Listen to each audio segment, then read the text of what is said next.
Hello friends, अतरंगी facts में आपका फिर से स्वागत है। चंद्रयान 3 जो कि 14 जुलाई 2023 को लॉन्च किया जा चुका है, तेजी से अपने मिशन पर आगे बढ़ रहा है और 23 अगस्त को शाम के 5:47 पर चंद्रयान की चंद्रमा की सतह पर लैंड करने की संभावना है। अगर भारत इस मिशन में सफलता हासिल कर लेता है तो भारत वो पहला देश बन सकता है जो उस डाटा से पृथ्वी के जन्म की रियल स्टोरी प्रैक्टिकली प्रूव करके दिखा सकता है। दोस्तों, इसके लिए हमारे वैज्ञानिक पूरा जोर लगाए हुए हैं और चंद्रयान की हर एक मूवमेंट पर नजर बनाए हुए हैं। दोस्तों, इस मिशन के सफल होने के लिए पूरा भारत दुआ कर रहा है। हम आपको इस वीडियो में ये बताएंगे कि इस यान को ले जाने वाले रॉकेट का क्या होगा, वो आखिर कहां जाएगा।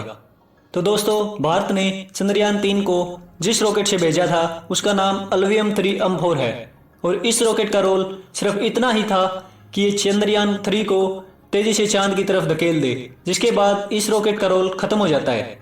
ऐसे में सवाल ये है कि चंद्रयान 3 को चांद की तरफ भेजने के बाद इस रॉकेट का क्या होगा। दरअसल ये रॉकेट कभी भी पृथ्वी की सतह पर लौटकर नहीं आते हैं और चंद्रयान को चांद पर पहुंचाने वाला रॉकेट अल्वियम 3M4 भी कभी लौटकर पृथ्वी पर नहीं आएगा। अंतरिक्ष यान तो लौटकर वापस आ जाते हैं, लेकिन रॉकेट कभी भी वापस नहीं आते हैं। दोस्तों, ऐसे में सवाल ये उठता है कि आखिर में इन रॉकेट का क्या होता है और ये कहाँ जाते हैं।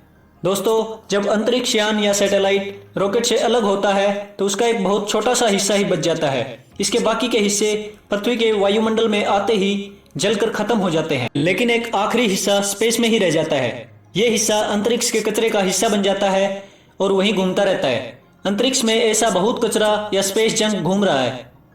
दोस्तों, ऐसे में सवाल ये है कि अंतरिक्ष में तैर रहे इतने भारी भरकम रॉकेट के मलबे अगर जमीन पर गिरे तो क्या होगा।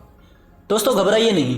वैज्ञानिक तथ्यों के अनुसार अंतरिक्ष में तैर रहे मलबे का अंतरिक्ष से जमीन तक पहुंचने की संभावना ना के बराबर है, क्योंकि अगर कोई भी टुकड़ा धरती के वातावरण में घुसता है तो उसमें बहुत अधिक घर्षण के कारण आग लग जाती है और वो जमीन के सैकड़ों किलोमीटर ऊपर ही जलकर नष्ट हो जाते हैं।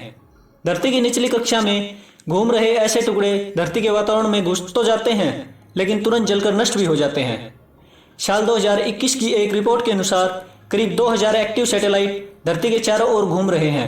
ये वो सैटेलाइट हैं जिनका अभी भी धरती से संपर्क है और वो अपना काम कर रहे हैं।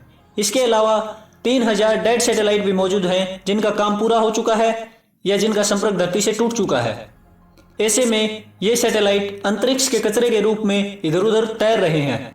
चंद्रयान 3 को ले जाने वाला रॉकेट अल्वियम 3M4 भी अब तक अंतरिक्ष के इस कचरे में तब्दील हो चुका है और वो ऐसे ही सैकड़ों सालों तक अंतरिक्ष में तैरता रहेगा। इसरो के द्वारा दी गई जानकारी के अनुसार चंद्रयान 3 सफलतापूर्वक अपने लक्ष्य की ओर तेजी से बढ़ रहा है और इसमें लगाए सभी यंत्र ठीक से काम कर रहे हैं। दोस्तों, चंद्रयान की आगे की लेटेस्ट अपडेट्स के लिए हमारे साथ जुड़े रहिए और वीडियो अच्छी लगे तो वीडियो को लाइक और शेयर करें व चैनल को सब्सक्राइब करें। धन्यवाद।